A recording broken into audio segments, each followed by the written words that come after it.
if next year doesn't go well for Toto, it's going to look bad on Toto. If the car's bad and he hasn't got a kind of stellar driver, if Kimi doesn't pick up, that looks really bad for Toto next year, especially with all the expectations they have. So I do think Toto does need to keep George, but does he need to keep George enough to give him 2 years and basically write off Max coming in, or Max coming in has to be to replace Kimi? Neither situation he wants. So speaking of whether shit will stick or not, George Russell's contract extension. How do you see it? Because I think I might have a very differing view from yours. Tell me. I think, it's going to be announced soon. First, set the table for people who are maybe not aware of what's going on with the whole thing. So there's still a delay on it because essentially it looks like Toto wants to hold out for Max for 2027 still, which probably. Is quite annoying. But so what and also George is pushing back on some stuff, but it looks of it. Yeah. So what happened is pre Hungarian Grand Prix, it was first Marco who came out and said that Max is not going anywhere. Then Max came in. He said that I was always committed to Red Bull, even though he waited until the exit clause expired. Yeah. I should have asked this from Damien, right? I missed this one. But yeah, anyways, maybe next time. If once all this happened, the first thing that we all expected was that a contract extension would be announced. I think it was Sky that probably reported that a multi-year contract had been offered to George. As soon as the Hungarian Grand Prix weekend began, there was no announcement, and what George said was that he was in no hurry to sign a contract. Yeah. When he was questioned that the reason was the length of the contract, he said that I'd rather not sign a long-term contract. I don't know what it means, but he was being a bit, you can say, cryptic. Once the race weekend ended, he was on podium, and again in the post-race conference, he was questioned that should we hear the news of the contract extension soon? He said, you should not expect it during the summer break. Mm-hmm. So these are his comments. This is where the thing ended. But then we had the summer break, and then we had the leaked pictures of Toto Wolff and Max Verstappen spending the summer on a yacht. Yeah. That's where we are. And what do you think happens from here? The problem is, it just unfortunately seems like even with his performances, Toto's pretty convinced that he's going to keep Kimi over George in the long term if it came to a decision between the two. Which I still think, as much as I do think Kimi's going to go on to be brilliant, I still think is a crazy way to look at things, right? Because I don't. Because it's still it's still a gamble. You still don't know if he's going to be better than George. You're just assuming he will, And George was very, very highly talented when he came in, when he was at Williams, junior career, everything. So he could end up being just as good as George or worse. We assume he'll be better, but we don't know that. So it's still a bit of a gamble. So it looks like basically the other thing to this is it may not be that situation. It may be a case of Kimi is willing to take a 1+1, and that's basically not a problem. Because Kimi is new, he wants to stay with Mercedes. It would be harder for him, given his performances this year, to find somewhere else to go if he decided to push back. If he is on the market, he'll be picked up. I'm sure he would, but my point is it would be harder for him than, say, George at the moment in time to find a long-term home, basically, because his performances this year haven't been as spectacular as expected. We know how Formula One works. So I reckon he's probably happy enough to just go, 1+1, I'll prove myself next year. It's fine, right? George, on the other hand, is probably thinking, I've already fucking proved myself. I want a 2-year contract. I don't want to be in this fucking situation again next year. And he's pushing back on it. And Toto's thinking, where else are you going to go? So now we're at a stalemate because one of them's basically saying, I can go. And Toto's like, where? So Toto, unfortunately for George, even though I think George is in a stronger position now than before, I still think it's still a tough sell for him to be like, no, pick me for the long term over Max. Is still a hard sell for George. Even though I do think he's in a stronger position, because if George fucks off, it does leave Toto in a bit of a tricky situation for next year. Because if next year doesn't go well for Toto, it's going to look bad on Toto. If the car's bad and he hasn't got a kind of stellar driver, if Kimi doesn't pick up, that looks really bad for Toto next year, especially with all the expectations they have. So I do think Toto does need to keep George, but does he need to keep George enough to give him 2 years and basically write off Max coming in, or Max coming in has to be to replace Kimi? Neither situation he wants. So yeah, I do think George will sign again. I just wonder, how far is he willing to go to try and get the 2-year contract? That's going to be interesting.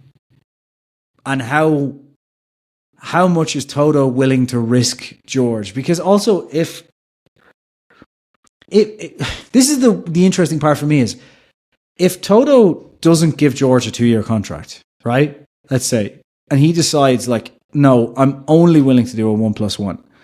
And then next year, George goes, okay, I'll sign the 1+1 because I have no better option right now. And then next year, Mercedes doesn't perform well. And Toto's like, George used to stick around, it'll be better next year. And George goes, no, fuck you. And Max looks at Mercedes and goes, not that interested. Yeah. And all of a sudden, Toto's left with neither of them. That's the other, that is a very, like, not realistic, a likely situation, but a realistic scenario in Formula One. So I think Toto, needs to be a bit more careful about this than I think. I think Toto thinks he has all the cards, and at the moment he does. But things can change very fucking quickly in Formula One. And I do think the way he's handled this has been a bit, he should have kept this Max situation much quieter and told George, like, look, I need to just figure out what we're doing with Kimi and everyone. Let's keep, like, I think he would have been smarter lying and saying, let's just keep this quiet until October or something, you know, like, or until July, you know. I don't know. I think this thing has been handled badly and it could backfire very quickly. Maybe it won't, but it could. What do you think Toto's mindset seems to be from whatever you've seen in terms of... So look, the problem that Toto faces is, even if he has the best power unit, he cannot guarantee the best car next season. Yeah. Mm-hmm. And even in that scenario, could there be a scenario where Max has already signed the option for 27? Maybe it could, and that might be why he's so bullish on it. And like in that case, because he's bullish, he's very, very bullish in terms of even if he was spending the summer with or whatever, a couple of days, whatever, on Max's yacht, he would have made sure that nothing comes out in public. Yeah, he would have made sure it coming out is actually more of a power signal that, look, I've already made my call. You want to stick. You don't, go. I'm good for 27. Yeah, because there could also be a scenario where, look, even if by the end of the season, George says, okay, fuck it, I'm not going to join Mercedes. I'm going to Alpine. Yeah. Let's say. I'm going to Cadillac, for that matter. You might see Toto pretty much breaking the bank and bringing Max on. Yeah.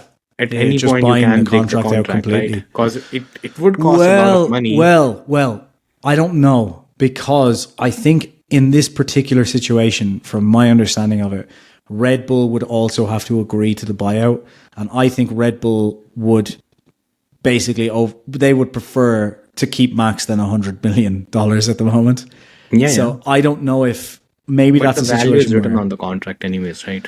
Yeah, but Red Bull would have to agree to it in that situation. There's certain contract stipulations where both sides would need to agree with it. Generally, as Horner always said, like if the driver really wants to go, like you just say, fine, let's just talk money.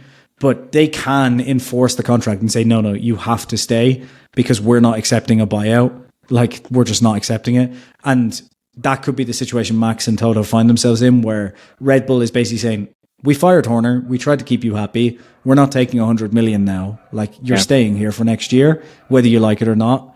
And basically that's that, you know, and like that could be just a common situation as well with the whole Button Williams BAR thing, right? Yeah.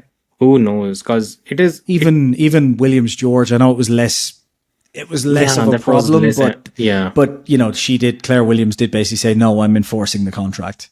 And she was within her rights to do that, you know. And Toto couldn't just say, I'll pay you money to get it out, because she's like, no, we're not taking money, we're enforcing the contract. And that was that. So this can happen. That could be a case, yeah. Yeah. The thing for me is, I think if The only thing is, if that was the situation, I think Toto has been open enough about it at the moment where maybe he doesn't want to say publicly that Max is signed for 2027, but I think George would know that.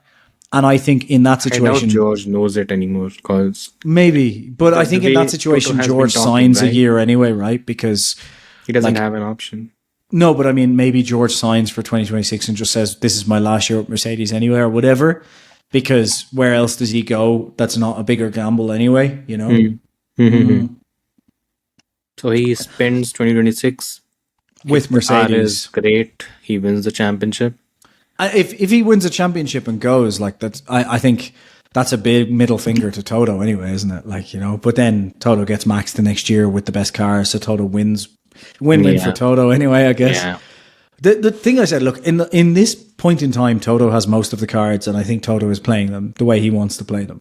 Yeah. The problem is, as I said, it's like that all sounds great now, and I know most Formula One fans are like, well, George can fuck off. Like, George is nobody, Mercedes holds all the cards. It's like, sure, that kind of thinking, though, can and has backfired in Formula One before. And Mercedes could very much next year lose George and never sign Max, because they could have a car that's not as good as McLaren. Aston are ahead, for example. Williams build a brilliant chassis out of nowhere. All of a sudden, Merc is fourth in the list, and Max goes, I'm going to. Max goes, I'm going to Aston, and George fucks off to Williams or something. You know, stranger things have happened. Or Lando gets pissed off, and George gets in with Piastri. Like, 100%. All of a sudden, Toto's without two drivers. Goes to Ferrari. Leclerc is pissed off, or Lewis is, and then all of a sudden, Toto's in a situation where he hasn't got Max, he hasn't got George. Kimi, for whatever reason, is still underperforming. Let's imagine, could happen, and he's got like the fourth best car. Now all of a sudden, Toto's in a situation where he's defending his career instead of trying to play someone else's. So I think we are right in assuming 2027 Max has already signed an option. Probably. Just like Kimi did with 2007, right? With Ferrari. It wouldn't surprise me. Yeah, it wouldn't surprise me. Seems like it. It seems that there is already something in place, and I feel bad for George. I really feel bad for George because he's been boxed into a situation which he doesn't deserve. He's done everything right. And it's just hardcore business, right? This is Formula One at its core. You have to understand. And I think George understands that. All he can do is he can perform. He can try to be beat Max Verstappen as many times on the grid, on the track as you can. Yeah. I think it seems that the eventual conclusion of the whole thing is going to be Kimi will sign an extension. I don't know how many years or what, which will probably be announced in Monza, his home race. And I think George will have a 1-year extension with an option. At the same time, I would not be surprised if Toto already has Max's signature for 27. Probably has Max on an option, basically. Not on a signed, done deal contract, because I'd say Max is probably like, I'll sign it, but it depends on where you are in the championship next year, essentially. You know, like how good your car is next year. Look, I don't think Toto would want to be in that situation. Well, no, but this is why he's probably trying to sign George to a 1+1, because then he has an option on both, and it depends on how next year goes. But that's where I'm saying that could backfire, because if the car doesn't perform and George is put in that position, Toto goes into next season with a 1+1 or like on George. So he has an option for George. He has an option for Max. The car underperforms and both of them fuck off. And then Toto's in it. You know, that's what I'm saying. That's why it could backfire. Maybe it won't, but it could very well backfire. Yeah, it could. Know? Of course it could. What if Kimi Antonelli does what many expect him to do? That's the other thing. Like if Kimi massively overperforms next year and becomes like the Kimi that we're expecting. Or the second half. Yeah. Like if he becomes the Kimi that he's expecting. Just a tenth of George in Hungary as well, but the final lap. It's going to be a fucking nightmare for Toto in 2027, I think, because he's going to have Kimi, his prodigy, that's brilliant. He's going to have Max, who he's been hunting, and now he's going to have Max's management team and Jos, who are going to say, no, everything has to go towards Max. Yeah. And it's going to be an infight and a nightmare, and it'll end with Toto being fired by the board. The last part was a joke, but it could be a nightmare.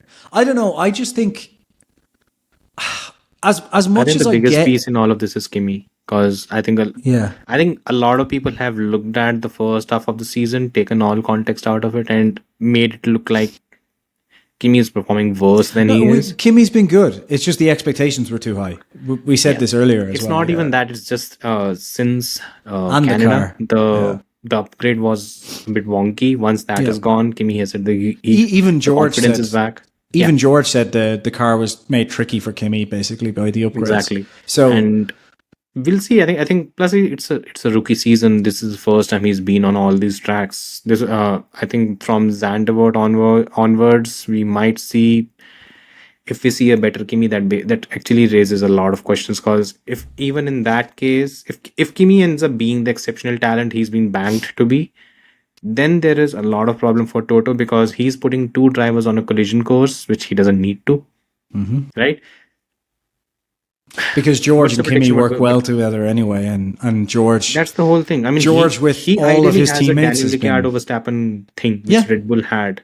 Yeah. And he's going one that will work better together even than those two. Yeah. Because you don't have Jos Verstappen, let's just put it bluntly, sitting in the background. So Kimi is also not that abrasive. And George worked well alongside, even when the points at which Hamilton was beating George throughout their 3 years, those 2 or 3 weekends. I'm joking, but even during those points, it wasn't like George was losing his shit and looking for problems, and he was just like, Hamilton was better this weekend. So I think having those two together works. It'll be interesting to see what Kimi and Max work, and I think, again, not because of Max specifically, because I think Max is willing to just prove himself on track. It's kind of his team around him that will push for certain things that can cause a bit of chaos. And I don't think Kimi Antonelli's dad will let that fly either. He doesn't seem like the type. He's not that bad, but I think push comes to shove, it's your son. He's not exactly a pushover of a guy either. Like his dad is he's a formidable. So if Jos Verstappen comes in and starts kicking the bucket around, I don't think Antonelli's dad is going to be the type to just sit and let it happen either. So, and then Toto's in an even worse than Hamilton Rosberg situation, so it's it could be fun. Look, either way, it's going to be fucking fun, isn't it? For us. It's fun. Yeah. It'll be interesting.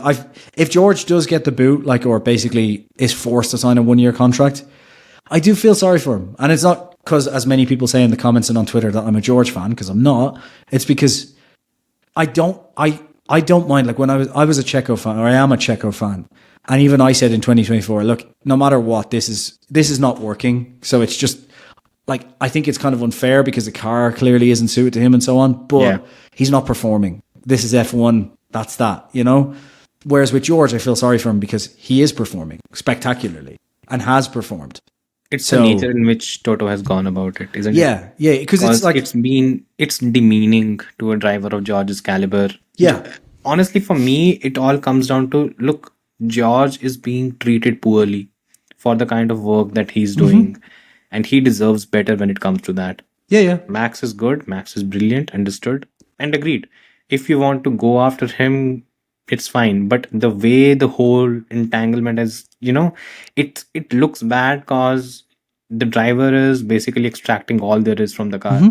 And it's continued negligence on Toto's side, because even the 3 years with Lewis, George was the forgotten part of the whole thing, even though he scored the most points and got the best results. That's what's been so bizarre for me, because I know how some fans talk, but fans are idiots. They'll point to 2 races where George was bad, which was Australia when he crashed behind Alonso, and Singapore. Apart from those 2 situations, it's very hard to call out some really bad George races. There are a couple, but there's been a few. But for every driver, there's been a lot. But for George, similar to some of the other top tier drivers, there's been way more great weekends than there has bad weekends. And to a massive degree. It's not like it's not like it's 60-40, it's like 90-10. So George is Mr. Consistency, Mr. Saturday throughout his career. He's done everything he can do to make sure. Exactly. And he's played the game. And he's sat back and let Toto say, let Toto and Williams say, look, just play the game, hold it out for another year. Yep, fine, Toto. Come in and Hamilton's still number 1. Sure, no problem. I'll play the game. All of these things. We're going to give these upgrades to Hamilton first. Fine, whatever. I'll play the game. I'll do what I need to do. Yeah. And still, it's it's not enough. And at what point will he get his due? And it's becoming very irritating. He may never in Formula One. He may never as well. That's the unfortunate part, because he is a driver that definitely is world champion caliber, but because of this could put him on a path to never win a world championship. It equally could put him on a path. It could put him on a path to win a world championship and go on a run. But that's how Formula One works. Give the middle finger to Toto. Yeah. Let's see if it happens, because I think at some point it would be getting on George's nerves as well, because this is he said it though, didn't he? He bluntly kind of said it in Canada. Not even in Canada. I think even in it was after Hungary. That. I he said that throughout my career and throughout the Mercedes stint, I've always felt that Mercedes and mine interest, they align at almost every point. The last 6 months have not been that, and he's been very honest. He brought Kimi into that as well, didn't he? He basically said me and Kimi like that for the last 6 months for me and Kimi both. And given how George is with PR and being like very specific about the words he said, that's as close to what the fuck are you doing, Toto, as George will give, basically. Yeah. Behind the scenes, apparently he's a bit of a cunt, but in public he's pretty nice about these things. Bastard. So. Yeah. Typical British, drinking tea in front of you while conquering the world.